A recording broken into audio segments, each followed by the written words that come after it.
ಕಳಿಸಿನ್ರಿ ಬೇಕಾದಟ್ಟು ಸುಖ ಅದ್ರಿ. ಮದುವೆಗಿದೆ ಆಗಿ ಇಲ್ಲ ಮದುವೆ ಆಗೇನ್ರಲ್ಲ, ಮದುವೆ ಆಗಿದೆ, ಮಕ್ಕಳು ಅದಾವ ಅದಾವಲ್ರಿಪ್ಪ. ಆದ್ರ ತಮ್ಮ ಯಾಕಂತ ಕೇಳು, ಅದಕ್ಕೆ ಮಹಾತ್ಮರು ಹೇಳ್ಯಾರ, ಏನಂತ ಹೇಳ್ರಿ, ಹುಟ್ಟು ಆಕಸ್ಮಿಕ ಆದ್ರೆ ಸಾವು ನಿಶ್ಚಿತವರ್ಗ.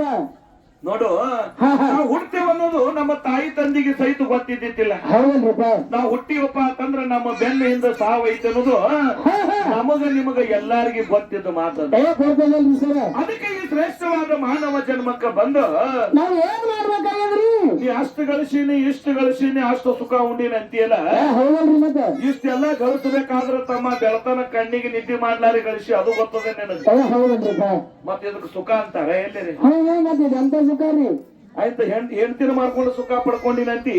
ಹೌದಲ್ರಿ, ಹೆಂಡತಿಗೆ ಮನ್ಯಾಗ ಕುಣಿಸಿದಿ, ಹೆಂಡತಿಗೆ ಹಾಕಿ ಕುಂಡ್ರಿ ಸಾಕು ಸಲುವಾಗಿ ಇಲ್ಲಿ ಬೆಳತನ ದುಡಿಯಾಕ ಬಂದಿ. ಹೌದಲ್ರಿಪ್ಪ, ಎಲ್ಲರೂ ಸುಖ ಕಂಡಂಗ ಇದು.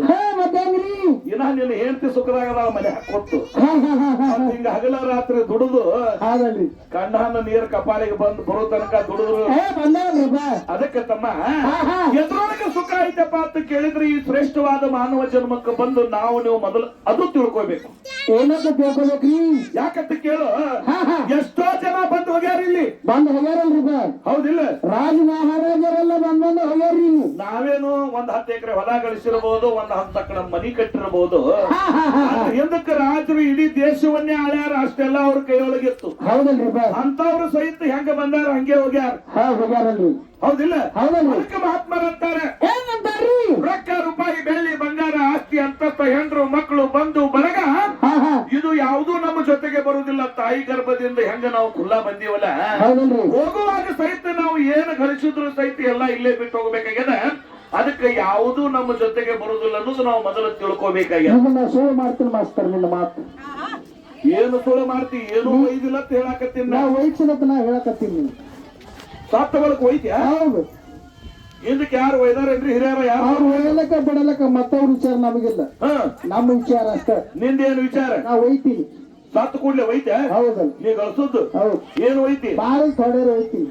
ಬಾಳೆನು ತಾಡೇರು ಒಯ್ತ. ಏನು ಒಯ್ತಪ್ಪ?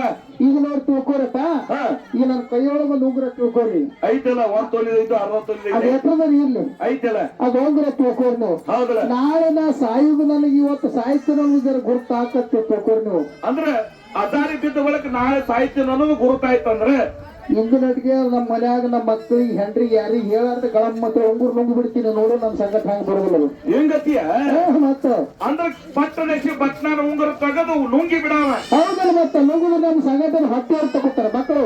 ಹೌದಲ್ಲ, ಯಾರು ಹೊಟ್ಟೆ ಹರಿದು ತಕೊಳ್ಳೋದಿಲ್ಲ.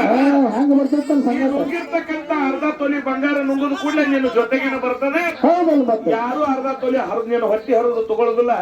ಹೇಳಿದ್ರೆ ತಗೋತಾರ ಮತ್ತ ಅದನ್ನು. ಹೌದಲ್ಲ, ಹೇಳಾರ್ದ ನುಂಗಿ ಬಿಡುದು, ತುಡುಗಲೆ ನುಂಗಿ ಬಿಡಾವ. ತಾನೇ ಒಯ್ದು ಮಣ್ಣ ಮುಸ್ತಾರ, ನೀನು ಜೊತೆಗೆ ಬರ್ತದತ್ ನೀ ತಿಳ್ಕೊಂಡಿರಿ. ಹೆಂಗ ಬರ್ಲತ್ತೀರಿ ನೀವು? ಅಂದ್ರು ಶಾಣೆಯದಿ ಮಾಡ್ತಾರ. ಯಾರು ಒಯ್ದಿಲ್ಲ ಅಂದ್ರೆ ಒಂದರ ಇಂಥದ್ರ ಕೀರ್ತಿ ಉಳಿಸ್ಬೇಕಂತ ನೀನು ತಲೆಯಾಗ. ಹಾಗತ್ತೆ ಮಾಸ್ತರ ಕೂತಿ ನಿಮ್ಮಂಗ್ ತೆಗೆಯಲ್ಲ. ಎಲ್ಲಿ ಮಾಸ್ತರ ನಿಂದು ಬರೋಬರದ. ಒಂದ್ 1/2 ತೊಲಿ ಬಂಗಾರ ನುಂಗುದು ಕೂಡಲೇ ಒಯ್ದು ನೀನು ಹುಗುಳ್ತಾರ. ಹೌದು, ಹುಗುಳ್ತಾರ. ನೀನು ಜೊತೆಗೆ ಬರ್ತದಂತ ನೀ ತಿಳ್ಕೊಂಡಿರಿ. ಬರ್ತದಲ್ಲ, ಮತ್ತೆ ತಕೋತಾರ ಅವ್ರು. ಇಲ್ಲ, ಬರೋಬರದ. ಆದ್ರೆ ನೀನು ಹುಗುಳದ ಕೂಡಲೇ ಮುಂದೆ 1 ವರ್ಷಕ್ಕೆ ತಡಿಗೆ ಕಟ್ತಾರ, ಗೊತ್ತಾ ನೀನು? ಕಟ್ತಾರಲ್ಲಪ್ಪ.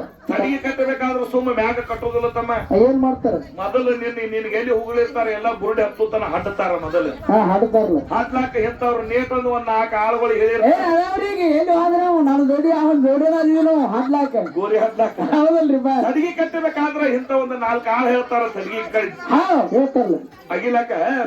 ಅವಾಗ ಏನಾಗಿರ್ತಪ್ಪ ಅಂತ ಕೇಳಿದ್ರೆ 1 ವರ್ಷ ಆದ ಕೂಡ್ಲೆ ತಮ್ಮ ನಿನ್ನ ಶರೀರ ಅನ್ನೋದು ಏನು ಎಲುವ ತೊಗಲ ಅನ್ನೋದು ಏನು ಉಳಿದಿರಂಗಿಲ್ಲ. ಬಲೆ ಅಷ್ಟು ತಂದಿರ ಎಲ್ಲ ಮಣ್ಣಿನ ಕಾಯ ಮಣ್ಣಾಗಿ ಹೋಗಿರ್ತದ.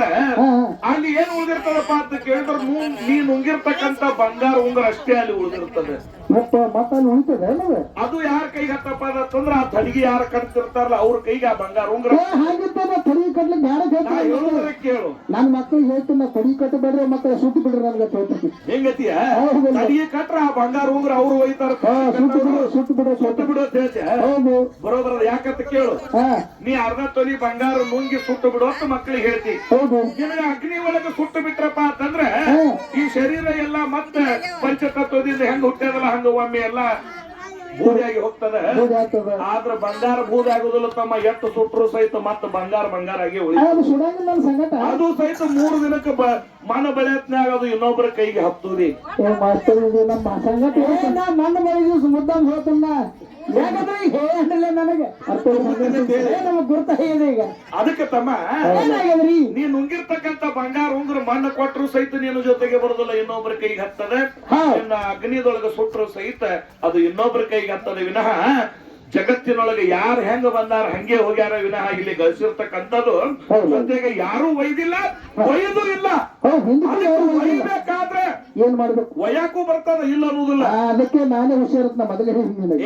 ಮತ್ತೆ ಬೆಳ್ಳಿ ಬಂಗಾರ ರೊಕ್ಕ ರೂಪಾಯಿ ಒಯ್ಯಾಕ ಬರುದಿಲ್ಲ. ಮತ್ತೇನಪ್ಪ ಮಕ್ಕಳು ಆಸ್ತಿ ಅಂತಸ್ತ ಹೊಲ ಮನಿ ಇವು ಯಾವ ಒಯ್ಯಾಕ ಬರುದಿಲ್ಲ. ನಾವು ಒಯ್ಬೇಕಾದ್ರೆ ಒಂದು ದಾರ್ಯನ ಏನು ಬರ್ತದ ಒಯ್ಯಾಕ ಅನ್ನೋದು ಮೊದಲು ನಾವು ತಿಳ್ಕೊಬೇಕು. ಏನ್ ಬರ್ತದಪ್ಪ ನಮ್ಗೆ ಒಯ್ಯಾಕ? ಎಲ್ಲಾರಂತಾರ ಏನು ಒಯ್ಯಾಕ ಬರುದಿಲ್ಲ ಅಂತ ಹೇಳಿ. ಆದ್ರೆ ಈ ಶ್ರೇಷ್ಠವಾದ ಮಾನವ ಜನ್ಮಕ್ಕೆ ಬಂದು ಒಂದೇ ಒಂದು ಒಯ್ಯಾಕ ಬರ್ತದೆ. ಏನದು?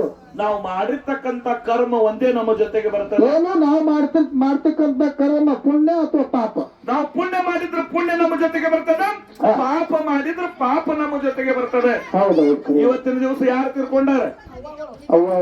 ನಮ್ಮ ಮಹಾತಾಯಿಯವರು ಇವತ್ತಿನ ದಿವಸ ಶಿವನ ಪಾದ ಸೇರ್ಯಾರ. ಇವತ್ತಿನ ದಿವಸ ಅವರ ಮುಂದೆ 2 ಭಜನಾ ಸಂಘ ನಡಿಬೇಕಾದ್ರೂ ಸುಮ್ಮ ನಡೆಯುವುದಿಲ್ಲ. ಸುಮ್ಮನೆ ನಡೀತಾವ, ಮಾಡ್ಬೇಕ್ರೆ ನಡೆಯುವುದಿಲ್ಲ. ಹಂಗಲ್ಲ ತಮ್ಮ. ಯಾಕಂತ ಕೇಳು, ಇವತ್ತಿಗೆ 2 ಸಂಘಗಳನ್ನು ಇಲ್ಲಿ ಕರೆಸಬೇಕಾದ್ರೆ ಆ ಮಹಾತಾಯಿ ಮೊದಲು ಪುಣ್ಯ ಮಾಡ್ಯಾಳ ಅಂತೇಳಿ ಇವತ್ತಿನ ದಿವಸ ಆಕಿನ ಮುಂದೆ ಭಗವಂತನ ನಾಮಸ್ಮರಣೆ ನುಡಿ ಹಾಕ್ಬೇಕು. ಅವ್ರು ಮಾಡಿರ್ತಕ್ಕಂತ ಪುಣ್ಯನ ಇಲ್ಲಿಗೆ ನಮಗ್ ಕರ್ಸೋದನ್ನ. ಹೌದಲ್ಲ, ಜಗತ್ತಿನೊಳಗೆ 108 ನ್ಯಾಳದವು. ನಾವೇ ಯಾಕೆ ಬರ್ಬೇಕಾಗ್ಯದ? ಯಾಕಂದ್ರ ಆ ಭಗವಂತನ ಅನುಕರಣೆ ಆಗ್ಯದ ಅಂತ ಹೇಳಿ ನಾವು ನೀವು ಎಲ್ಲಾರು ಕೂಡಿದೇವು ಇಲ್ಲಿ. ಹೌದಿಲ್ಲ? ಅದಕ್ಕೆ ನಾವು ನಮ್ಮ ಜೊತೆಗೆ ಬರುವುದೇನದ ಪುಣ್ಯ ಅಥವಾ ಪಾಪದ. ಇದ್ರೊಳಗೆ ನಾವು ಯಾವ್ದು ಮಾಡ್ಕೋಬೇಕು ಅನ್ನೋದು ನಮಗೆ ನಿಮ್ಗೆ ಬಿಟ್ಟು ಕೊಡ್ತೀವಿ. ಪುಣ್ಯ ಮಾಡೋನಲ್ಲಪ್ಪ. ಪುಣ್ಯ ಹೆಂಗ ಮಾಡೋದು? ಪುಣ್ಯ ಮುಂಬೈ ಆ ಪುಣ್ಯ ಅಲ್ಲ ತಮ್ಮ. ಪುಣ್ಯ ಅಂದ್ರೆ ಪರೋಪಕಾರ, ದಾನ, ಧರ್ಮ ಮಾಡಿದ್ರ ಮಾತ್ರ ಈ ತಾಯಿಗೆ ಹೆಂಗ ಭಜನ ಹಚ್ಚಾರಲ್ಲ 2 ಮೇಳ. ನಾವು ಸತ್ತು ಕೂಡ್ಲೆ ಭಜನ ಮಾಡಿಸ್ಕೋಬೇಕಾದ್ರೆ ಪುಣ್ಯ ಮಾಡ್ಬೇಕಾಗ್ತದೆ. ಯಾಕಂತ ಕೇಳು, ಎಲ್ಲಾರಿಗೆ ಭಜನ ಹಚ್ಚುದಿಲ್ಲ. ಲಾಕ್ಡೌನ್ದಾಗ ನೋಡಿದಿಲ್ಲ, ಹೆಚ್ಚಿಂತಾವ್ ಹಂಗೆ ಹೋಗ್ಯಾವ. ಮಂದಿಗೆ ಸಹಿತ ಮಾಡಿ ಸಿಕ್ಕಿಲ್ಲ. ಯಾಕಂದ್ರೆ ಪುಣ್ಯ ಮಾಡಿದವ್ರಿಗೆ ಅಷ್ಟೇ ಇಂಥದೆಲ್ಲ ದೊರೀತದೆ. ಹೌದಿಲ್ಲ? ಇಂಥದ ಭಜನಾ ಸತ್ಕೀರ್ತಿ ತೀರ್ಕೊಂಡಾಕ್ರೆ ನಿಮ್ಮ ಮುಂದೆ ಮಾಡಬೇಕಾದ್ರೆ ನಾವು ಪುಣ್ಯವನ್ನೇ ಸಂಪಾದನೆ ಮಾಡಬೇಕು. ಪುಣ್ಯ ಮಾಡ್ಬೇಕಂದ್ರೆ ಏನ್ ಮಾಡ್ಬೇಕಾದ್ರೆ ಏನ್ ಮಾಡ್ಬೇಕಪ್ಪ ಅಂತ ಕೇಳಿದ್ರ ಸತ್ಸಂಗ, ದಾನ, ಧರ್ಮ ಅನ್ನೋದು ಮಾಡ್ಬೇಕು. ಈಗಿನವ್ರು ಹಂಗಿಲ್ಲ. ಒಂದು 4 ಮಂದಿ ನೆಗೆಣದಾರ ಕೂಡಿ ಮಾತಾಡ್ಕೊತ ಕುಂತಿರತ್ತ ಮನೆಯೊಳಗ. ಬಂದು ಕೊಳ್ಳಿ ಒಬ್ಬ ಭಿಕ್ಷುಕ ಬಂದು, ಅಮ್ಮ ಏನ್ರಿ ಸ್ವಲ್ಪ ಹೊಟ್ಟೆ ಹಸ್ತದ, ಭಿಕ್ಷಾ ನೀಡ್ರಿವ ಅಂದಾಕ್ರ ಒಬ್ಬಕಿ ಎದ್ದು 4 ಮಂದಿ ಕೂಡಿ ಆಡ್ಕೊತ ಕೂತಿರು. ಏನೋ ಆಡ್ತಾರಲ್ಲ, ಆಡ್ಕೊತ ಕೂತಿರು ನೆಗಣೆ ಮಕ್ಕಳು. ಒಬ್ಬಕಿ ಎದ್ದು ಅವನಿಗೆ ದಾನ ಮಾಡಿ ಕೊಟ್ಟಳು ಸ್ವಾಮಿಗಳಿಗೆ.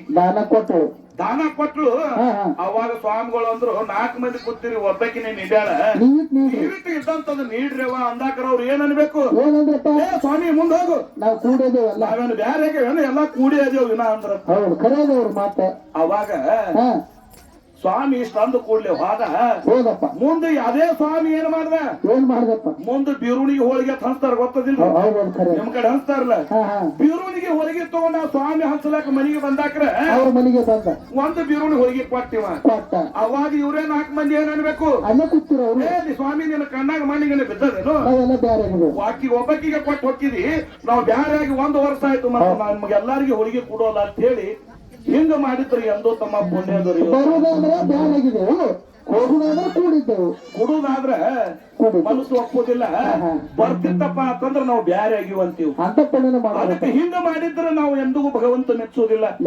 ಪುಣ್ಯ ಮಾಡಬೇಕಾದ್ರೆ ಸ್ವಚ್ಛ ಮನಸ್ಸಿನಿಂದ ತಮ್ಮ ಯಾರ ಕಷ್ಟದೊಳಗಿರ್ತಾರ ಅವರಿಗೆ ಸಹಾಯ ಮಾಡಬೇಕು. ಅದು ಪುಣ್ಯದ ಮಾರ್ಗ. ನಮ್ಮ ಜೊತೆಗೆ ಬರುವುದು ಒಂದೇ ಅದ. ನಾವು ಮಾಡಿರ್ತಕ್ಕಂಥ ಪುಣ್ಯ ಅಥವಾ ಪಾಪ ಇನ್ನು ಮಾಡ್ತೀನಪ್ಪ ನಾನು. ಮಾಡ್ಬೇಕತ್ತಮ್ಮ. ನೀನು ಯಾಕಂದ್ರೆ ಇದು ಶ್ರೇಷ್ಠವಾದ ಮಾನವ ಜನ್ಮಕ್ಕೆ ಬಂದು ಪುಣ್ಯವನ್ನೇ ಮಾಡಿದ್ದೆ ಖರೆ ಆಗಿದ್ರೆ ಹಾ, ಹಾ. ಈ ಮಾನವ ಜನ್ಮದಿಂದ ಮುಕ್ತನಾಗಾಕ ಸಾಧ್ಯ ಅದ. ಹೌದು ಕರೆಯದ. ಈಗ ಏನು ಭಜನಾ ಹೋಗ್ಕೊಳ್ಳಿ ರೊಕ್ಕ ಕೊಡ್ತೀರಿ ನೀವು, ಹಾ. ಹೋಗಿ ಬಂದು ಎಲ್ಲರೂ ಹಂಚ್ಕೊಟ್ಟು ಹೋಗ್ಬಿಡಿ. ಏ ತಮ್ಮ ಹಂಗ ಮಾಡ್ಬೇಡ. ಮತ್ತೇನ್ ಮತ್ತೆ ಮಾಡ್ತೀನಂದ್ರೆ ಈಗ ಮಾಡ್ಬೇಡ. ನೋಡು, ದಾನ ಮಾಡೋದ್ರೊಳಗೂ ಒಂದು ಪ್ರಕಾಶ್ ಸಿದ್ದೇಶ್ವರ ಅಪ್ಪಾಜಿ ಅವ್ರು ಹೇಳ್ಯಾರ. ಏನಂತ ಹೇಳ್ಯಾರ? ನೋಡು, ನೀ 100 ರೂಪಾಯಿ ಗಳಿಸ್ತಿದ್ದಪ್ಪ ಅಂತಂದ್ರೆ ಹಾ.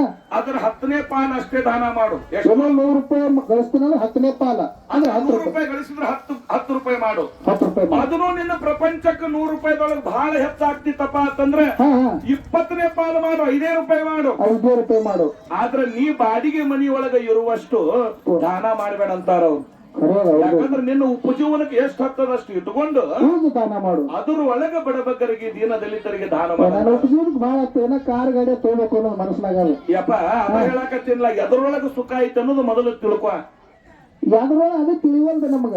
ಅದ ಹೇಳಕತ್ತೀನಲ್ಲ ಈಗ. ನೀವು ದಾನ ಧರ್ಮ ಮಾಡಿದ್ರೆ ಸುಖ ಆಗ್ತೈತೆ. ಹೌದಲ್ಲ, ದಾನ ಧರ್ಮ ಮಾಡುವುದರಿಂದ ಸುಖ ಆಗ್ತದ. ಅದಕ್ಕೆ ಮಹಾತ್ಮರು ಏನಂತಾರ ಏನಂತ ಹೇಳಪ್ಪ ಕೇಳು.